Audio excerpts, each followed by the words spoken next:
우리는 부활절을 앞에 두고 그것과 관련된 내용들을 살피고 있습니다. 지난 주일에는 이스라엘이 두 번째 유월절을 어떻게 지켰는지를 살폈습니다. 하나님은 이스라엘 백성들에게 절기를 기념하여 지키게 하셨습니다. 그것은 하나님이 그날의 의미를 기억하도록 하셨을 뿐만 아니라 그날에 하나님이 주시는 은혜를 받게 하기 위한 것이었습니다. 이스라엘이 하나님이 그들의 종되었던 애굽 땅에서 구원하실 때에 첫 번째 유월절이 있었습니다. 이스라엘이 두 번째 유월절을 지킬 때에는 그들이 하나님의 크신 능력으로 이미 구원함을 받아 광야에서 유월절을 지키게 되었습니다. 이스라엘 백성들 중 일부의 사람들이 두 번째 유월절을 지킬 수 없는 상황이었습니다. 그들은 모세에게 나와서 자신들도 유월절을 지키게 해달라고 요청하였습니다. 그때 모세가 기다리라 라고 하고 하나님께 구하여 그 답을 주겠다고 하였습니다. 하나님은 모세가 말한 것처럼 모세에게 답을 주셨습니다. 하나님은 유월절을 지켜야 하는 첫 번째 달에 유월절을 지키지 못하는 사람들에게 스스로 준비하여서 그 다음 달, 즉 두째 달에 유월절을 지키라고 하셔서 유월절을 지킬 수 있는 기회를 그들에게 주셨습니다. 그것은 몸이 부정하여서 하나님 앞에 나오지 못한 사람들뿐만 아니라 먼 여행 때문에 하나님 앞에 나오지 못한 사람까지 포함해서 어느 누구도 예외 없이 하나님 앞에 나와서 유월절을 지키도록 하신 것입니다. 그것은 모든 이스라엘이 하나님이 약속하신 은혜를 받을 수 있도록 하신 하나님의 조치였습니다. 그러면서 반대로 유월절을 정당한 이유 없이 지키지 않는 사람은 심판하도록 하나님께서 명령하셨습니다. 하나님의 은혜를 멸시하는 사람에게는 합당한 심판을 내려야 함을 하나님의 의지로 보여주신 것입니다. 사실 그런 사람은 따로 더 하나님이 심판하실 필요가 없었습니다. 왜냐하면 하나님이 공급하시는 은혜를 사모하지 않고 오히려 그것을 멸시하는 삶의 태도는 가진 사람은 이미 심판이 그 머리 위에 있기 때문에 그렇습니다. 그럼에도 불구하고 돌이켜 회개하지 않는 사람에게는 하나님이 최종적이고 또 엄중한 심판을 내리실 것입니다. 하나님은 유월절을 통해서 하나님의 놀라운 능력을 다시 한번 드러내시기를 원하고 크신 하나님의 구원 아래에 살기를 원하는 사람들에게 기회를 주셨습니다. 그것이 이스라엘 중에 사는 타인에게도 유월절에 참석할 수 있도록 하신 하나님의 조치였습니다. 이처럼 하나님은 이스라엘 백성들과 함께 살고 있는 타국인에게도 유월절을 지키게 하심으로 유월절을 베푸시는 하나님의 큰 구원을 기억하고 그 은혜 가운데 살게 하였습니다. 그런데 그 어린 양을 잡아서 문설주와 문지방의 발음으로 인해서 하나님이 이스라엘에 속한 장자를 심판하지 않고 그들에게 구원을 베푸신 유월절 사건은 장차 오실 예수 그리스도가 십자가에서 친히 자신의 몸을 희생하심으로 죄에 의해 이미 죽었던 우리를 구원하시는 사건의 그림자와 같은 사건이었습니다. 그러니 신약의 백성들, 예수님의 십자가 사건을 아는 그리스도인들이 부활절을 훨씬 더 영광스럽게 지켜야 되는 것은 너무나 당연합니다. 더 많은 준비를 하면서 그날의 감격을 우리의 영적인 위로와 유익으로 삼아야 할 것입니다. 오늘 우리는 삼손에 대해서, 특별히 그의 죽음에 대해서 살펴보겠습니다. 사사들 가운데 그의 이름은 분명 많은 사람들에게 알려져 있습니다. 그러나 삼손이라는 이름이 그렇게 명예스럽고 좋은 의미로만 알려진 것은 아닙니다. 우리는 삼손의 삶을 간략하게 이야기하고 그의 죽음에 대해서 살피면서 그의 죽음이 주는 의미를 살펴보겠습니다. 결론에서 다시 이야기하겠지만 삼손의 삶의 어떠함과는 다르게 그는 하나님이 세우신 사사였습니다. 그래서 이스라엘 백성들을 위해서 일하도록 하나님이 세우신 사람입니다. 그는 자신의 죽음으로 전에 하였던 많은 일보다 더 큰 일을 하였다고 성경은 밝히고 있습니다. 삼손이 자신을 희생시켜 그와 이스라엘 민족들의 원수를 갚았습니다.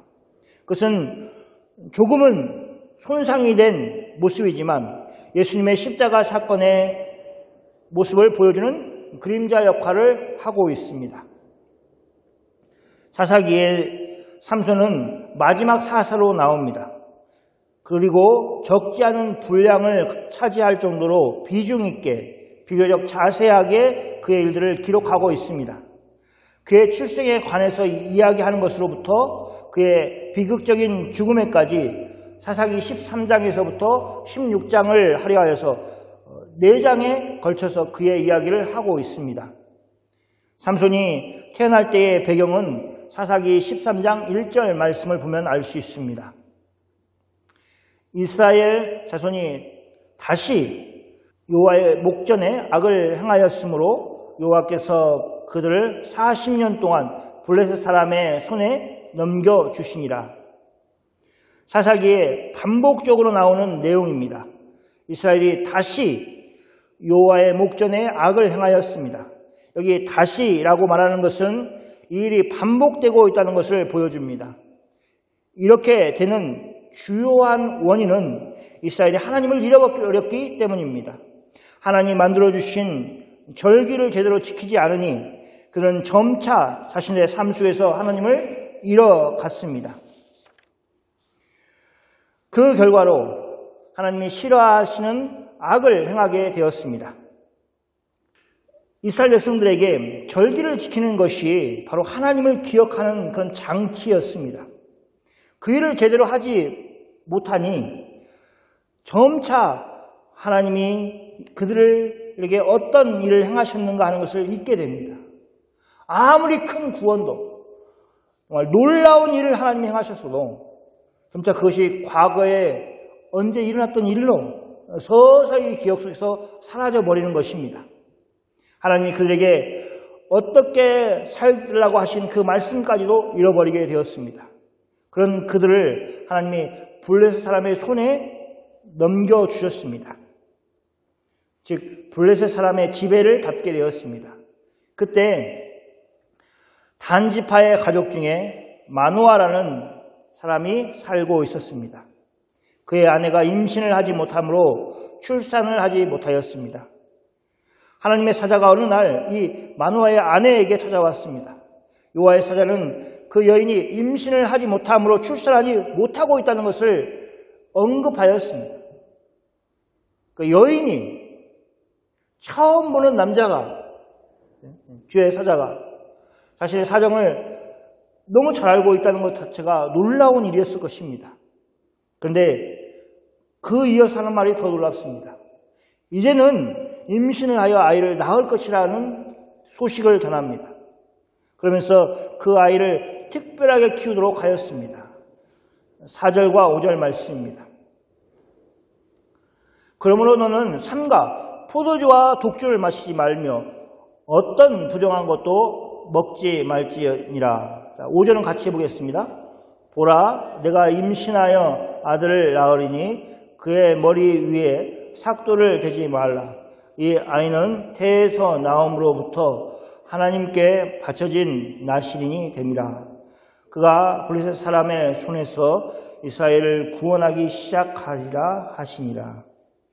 산모될 여인에게 포도주와 독주를 마시지 말며 어떤 부정한 것도 먹지 말라고 하셨습니다. 아들을 낳으면 그 아들의 머리 위에 삭도를 대지 말라라고 말하였습니다. 그렇게 아이를 키워야 하는 이유에 대해서도 말하고 있습니다. 그 아이는 태에서 남으로부터 하나님께 바쳐진 나실인이 될 것이라고 말하고 있습니다. 레위기에서 나실인이 어떤 사람인가 하는 것을 더 자세히 얘기하고 있습니다. 그가 블레셋 사람의 손에서 이스라엘을 구원하기 시작하리라라고 얘기하고 있습니다. 여러분이 기억하신다면 1절에서 블레셋 사람의 지배를 받게 되었습니다.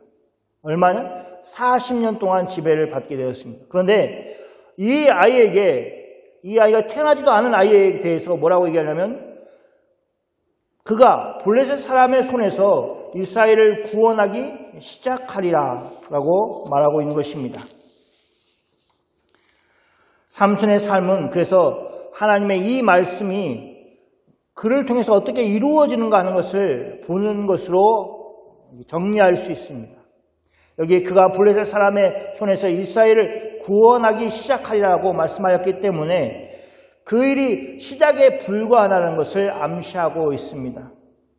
우리가 아는 것처럼 블레셋이 이스라엘을 괴롭히는 것은 계속 지속되었습니다. 그래서 사울 왕이 이스라엘을 위해서 싸울 때도 가장 큰 대적은 블레셋이었습니다. 다윗이 블레셋을 심판하여서 이스라엘을 구원해냈습니다. 그때에도 블레셋이 있었습니다. 그래서 삼손이 시작하였던 이 이스라엘을 구원해내는 일이 다윗에 의해서 블레셋의 손에서부터 이스라엘을 완전히 구원해내는 그런 단계가 될 것입니다. 마노아의 아내는 여호와의 사자를 만난 일을 남편 마노아에게 알렸습니다. 마노아가 여호와께 기도하였습니다. 그러니까 이때만 해도, 사사기 때만 해도 하나님을 찾는 그 모습이 보여주고 있습니다. 왜냐하면 여호수아서 다음에 이어지는 사사기 때문에 그렇습니다. 그래서 마노아가 아내의 말을 듣고는 그냥 무시하지 않고 기도하였습니다. 그래서 하나님이 마노아의 기도를 들으시고 다시 여인에게 여호와의 사자가 임하였습니다. 여인은 급하게 달려가서 그의 남편을 데리고 왔습니다. 그래서 여인과 남편 마노아가 함께 여호와의 사자의 말을 듣게 되었습니다. 마노아의 아내와 그가 여호와의 사자를 대하는 모습을 흡사 믿음의 조상 아브라함이 보여주고 있는 것과 같습니다. 그는 하나님을 경외하고 하나님의 말씀을 귀담아 들었고 또 하나님을 대하는 태도에서 마치 아브라함의 향기를 느낄 수가 있습니다. 그는 여호와의 사자가 말한 그 말을 하나도 놓치지 않으려고 힘썼습니다. 여호와의 사자가 이야기한 것처럼 마노아의 아내는 아들을 낳았습니다. 24절과 25절 말씀입니다. 같이 읽어볼까요? 그 여인이 아들을 낳음에 그의 이름을 삼손이라 하느니라. 그 아이가 자라매 여호와께서 그에게 복을 주시니라. 소라와 에스다롤 사이 마하나담에서 여호와의 영이 그를 움직이기 시작하였더라.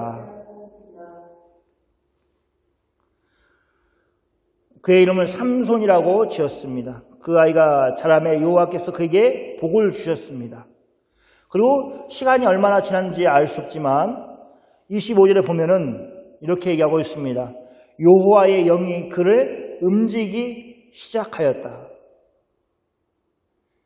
어떻게 움직였는가?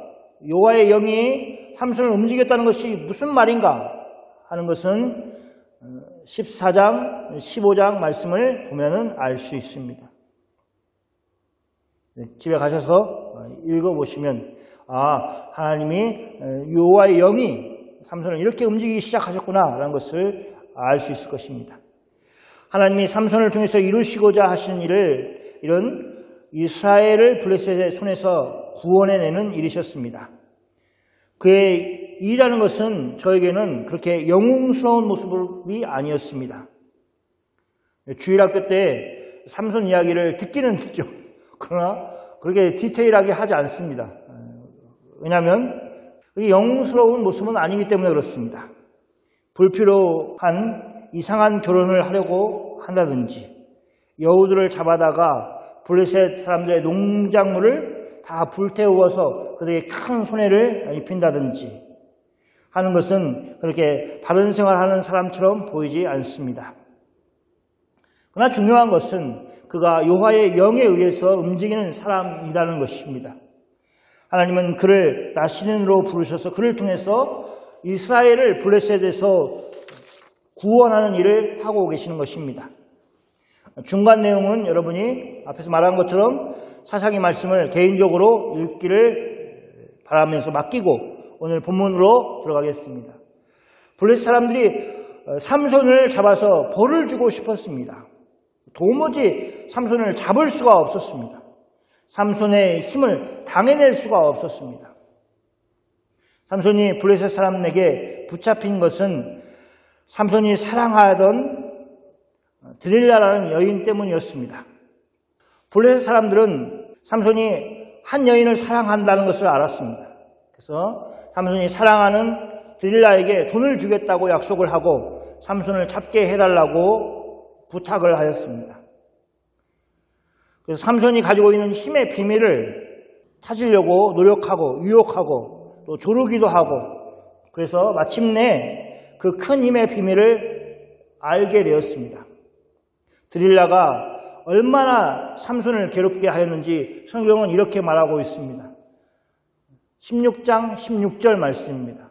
같이 한번 읽어볼까요? 날마다 그 말로 그를 재촉하여 조르매 삼손의 마음이 번민하여 죽을 지경이라. 야, 정말 삼손이 얼마나 괴로웠으면 그 조르는 그 말을 들으면서 죽을 지경이었다고 표현을 하겠습니까? 삼손은 드릴라를 사랑하는데 자신이 사랑하는 여인이 날마다 울면서 당신의 큰 힘이 무엇으로부터 말미암아 생기는지 나에게 말하라고 졸랐습니다. 그래서 삼손이 굉장히 힘들어했습니다. 그래서 삼손의 마음이 번민하여 죽을 지경이었습니다. 그래서 삼손이 더 이상 참지 못하고 말해버렸습니다. 7절 말씀입니다. 삼손이 진심을 드러내어 그에게 이르되 내 머리 위에는 삭도를 대지 아니하였나니 이는 내가 모태에서부터 하나님의 나시린이 되었습니다. 만일 내 머리가 밀리면 내 힘이 내게서 떠나고 나는 약하여져서 다른 사람같이 같으리라 하니라. 삼손은 진심을 드러내어 드릴라에게 말하였습니다. 삼손은 자신의 머리를 자르지 않았습니다. 그것은 어머니의 태에서부터, 즉 날 때부터 하나님의 나시린이 되었기 때문입니다. 그래서 여기서부터는 삼손의 생각입니다. 만일 내 머리가 밀리면 내 힘이 내게서 떠나서 나는 약하여져서 다른 사람과 같으리라. 삼손이 말하는 대로 드릴라는 블레셋 사람들에게 이야기를 하였습니다. 드릴라는 삼손을 자기 무릎에 베고 자게 하였습니다. 그리고 사람들을 불러서 삼손의 머리털 7가닥을 밀어버렸습니다. 그러니까 괴로워하는 것을 보았습니다. 그런데 삼손이 정말 힘이 없어졌습니다. 힘을 잃은 삼손은 블레셋 사람들을 이겨낼지 못하였습니다. 그래서 붙잡혔고 그들은 그의 눈을 빼고 끌고 가사로 데려갔습니다. 그리고는 노줄로 매고 그에게 옥에서 맷돌을 돌리도록 하였습니다. 이스라엘의 사사인 삼손의 모습은 참으로 비참하게 되었습니다. 이 말로 몇 마디 하는데 여러분이 이제 잘 생각해 보십시오. 얼마나 비참하게 되었습니까? 다음 이야기로 넘어가기 전에 한 가지 생각해 볼 것이 있습니다. 그것은 삼손이 말한 대로 머리털을 밀어서 그 힘을 삼손이 잃었느냐 하는 것입니다. 현상적으로 본다면 삼손의 말이 맞습니다. 그가 말한 것처럼 머리털을 밀었더니 그가 힘이 사라지고 그냥 다른 사람과 별반 다를 것이 없는 모습이 되었습니다. 그러나 머리털을 밀지 말라고 하신 하나님의 말씀을 어긴 것으로 인해서 그가 힘을 잃었다고 생각하는 것이 맞습니다. 무슨 말이냐? 같은 것 아니냐? 이렇게 생각할 수 있는데 하나님이 금하신 일을 하였기 때문에 그가 힘을 잃어버렸다는 것입니다. 그것이 삼손에게는 머리털을 미는 것이었습니다. 하나님은 다른 사람들에게 각자 하나님께서 금하신 것들이 있습니다. 그래서 어떤 분은 우리가 여전히 에덴 동산의 선악과처럼 그것을 가지고 있다고 얘기하는 분들이 있습니다.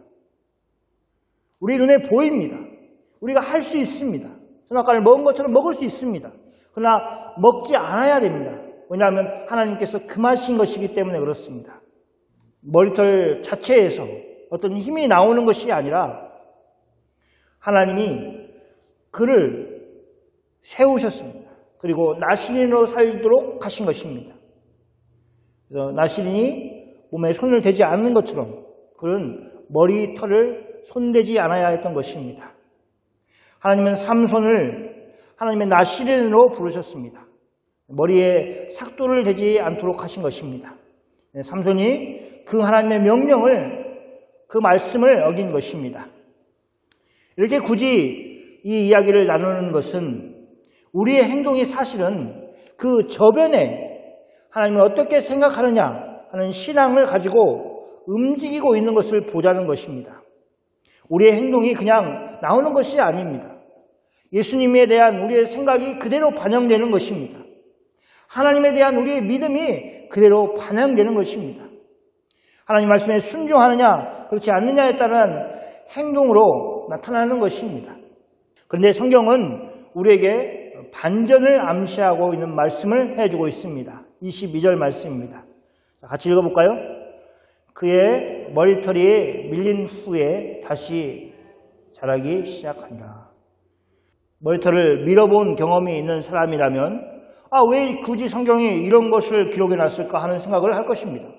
너무 당연한 거 아닙니까? 성경은 이 일을 기록함으로 우리에게 무엇인가 하나님이 삼손을 통해서 다시 일하실 것이라는 암시를 주고 있는 것입니다. 머리털이 다시 자라기 시작한 것은 그런 기대를 가지도록 만들고 있습니다. 블레셋 사람들은 삼손을 잡아다가 옥에 가둬놓고 그들 나름대로의 일들을 벌이고 있습니다. 23절 말씀입니다.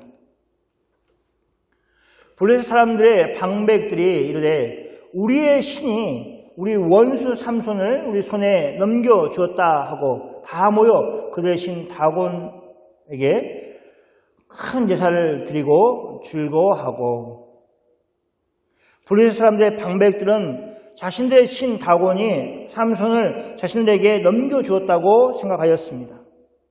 다 모여 그들의 신 다곤에게 큰 제사를 드리고 즐거워하였습니다. 방백들뿐만 아니라 백성들도 삼손으로 인해서 피해를 많이 보았습니다.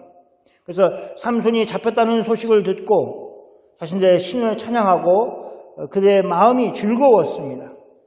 그들은 단지 자기들끼리 이야기하는 것, 즐기는 것에 부족하여서 삼손을 불러다가 자신들을 위하여 제주를 부리도록 하였습니다. 곰이 제주를 부린다, 또 원숭이가 제주를 부린다 하는 것 같은 그 제주를 부리도록 한 것입니다.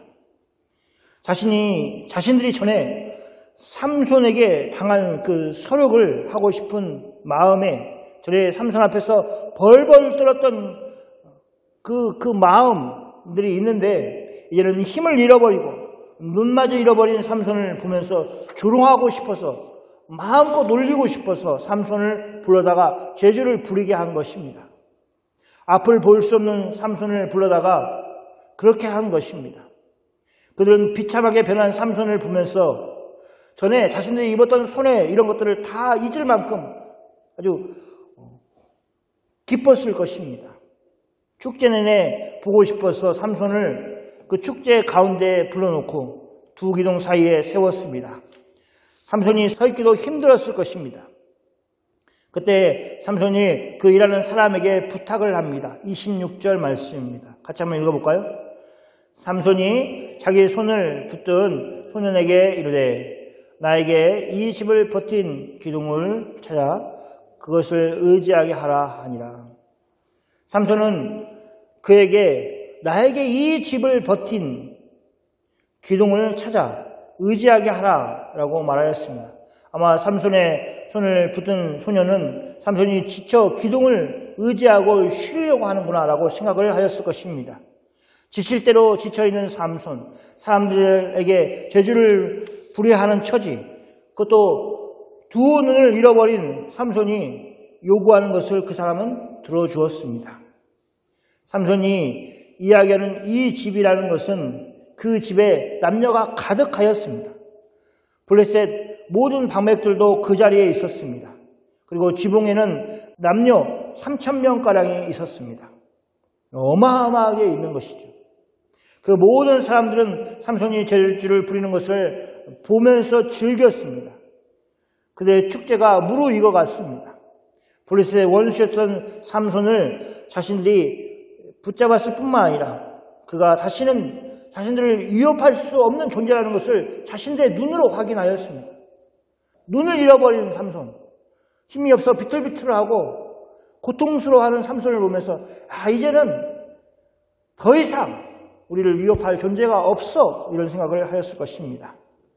그때 삼손이 하나님께 부르짖어 구하였습니다. 같이 한번 읽어볼까요? 삼손이 여호와께 부르짖어 이르되 주 여호와여 구하옵나니 나를 생각하옵소서. 하나님이여 구하옵나니 이번만 나를 강하게 하사 나의 두 눈을 뺀 블레셋 사람에게 원수를 단번에 갚게 하옵소서 하고, 삼손은 주 여호와여 또 하나님이여 라고 부르고 있습니다. 하나님을 향해 부르짖고 있습니다. 자신을 생각하여 주실 것을, 또 이번만 삼손 자신을 강하게 하여 주실 것을 구하고 있습니다. 그리고는 전에 자신이 부탁한 대로 그 집을 버틴 두 기둥 가운데 하나는 왼손으로 하나는 오른손으로 껴 의지하면서 말하였습니다. 30절 말씀입니다. 삼손이 이르되 블레셋 사람과 함께 죽기를 원하노라 하고 힘을 다하여 몸을 굽히며 그 집이 곧 무너져 그 안에 있는 모든 방백들과 온 백성에게 덮이니 삼손이 죽을 때에 죽은 자가 살았을 때에 죽인 자보다 더욱 많았더라. 삼손은 블레셋 사람과 함께 죽기를 원하노라라고 말하였습니다. 힘을 다하여 몸을 굽혀 기둥들을 밀었습니다. 그 집이 곧 무너져 그 안에 모든 방백과 또 모든 백성이 죽음을 당하였습니다. 물론 삼손도 죽음을 당하였습니다.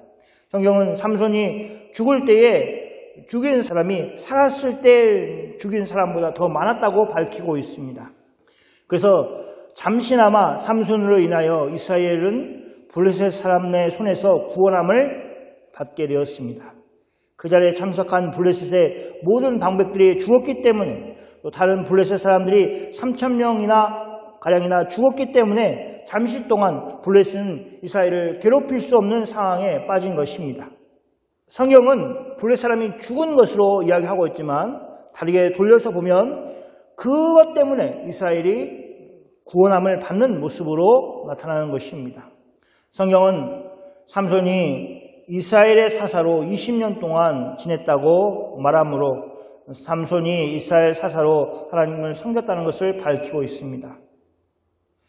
지금부터는 이 사건이 어떻게 그리스도 예수의 십자가 사건과 비슷하고 그림자와 같은 면을 가지고 있는지, 반대로 예수님의 십자가의 사건이 얼마나 대단한 것인지를 짧게 언급하겠습니다. 삼손은 하나님이 이스라엘을 구원하기 위해서 블레셋에서부터 구원하시기를 시작하시기 위해 특별히 부른 사람입니다. 그의 잉태에서부터 하나님은 그를 세세하게 간섭하셨습니다. 그의 마지막 죽음은 자신을 희생하는 죽음이었습니다. 삼손은 자신이 살 길을 찾는 사람이 아니었습니다. 자신의 목숨을 기꺼이 버려서 블레셋을 심판하고 이스라엘을 구원하기를 원했던 사람인 것입니다. 그러면서 이스라엘은 블레셋에게 구원하는 일이 시작되었습니다. 그래서 믿음장에서 히브리서 11장에서 당당하게 그 이름을 언급하고 있습니다. 삼손은 눈을 잃었고 맷돌을 돌리느라 지쳐있는 가운데, 심지어는 블레셋 사람들에게 조롱을 당하고 있는 상황에서 하나님을 의지하는 그 믿음을 잃지 않았습니다. 대단하지 않습니까? 이게 그런 분들이잖아요. 잘 사시다가 망하신 분들이 멘탈이 무너진다 이렇게 하지 않습니까? 삼손같이 정말 힘을 쓰고 정말 잘 나갔던 사람이 어느 날 힘을 잃어버리고, 힘뿐만 아니라 눈을 잃어버리고, 또 자기를 얼마나 조롱했겠습니까? 근데 그가 하나님을 찾고 부를 수 있는 힘이 있었습니다. 하나님을 의지하는 믿음을 잃지 않았습니다. 그리고 그의 어리석음 때문에 그가 정말 그렇게까지 나락으로 떨어져 있는 그 상황에서도 그는 여전히 하나님께 구할 수 있었습니다. 그런 그 믿음을 사용하여서 자신의 마지막을 희생하면서 이스라엘에게 구원을 안겨주었습니다. 저는 부활절이 있기 위해서 예수님이 죽으심이 먼저 있어야 한다는 것을 계속해서 이야기하고 있습니다. 예수님이 십자가에서 죽으신 것은 삼손이 이룬 구원과는 비교할 수 없는 큰 구원입니다. 그래서 삼손을 비교조차도 하지 않습니다. 아브라함이나 모세나 이런 사람들을 비교하지 삼손은 비교도 하지 않을 정도입니다.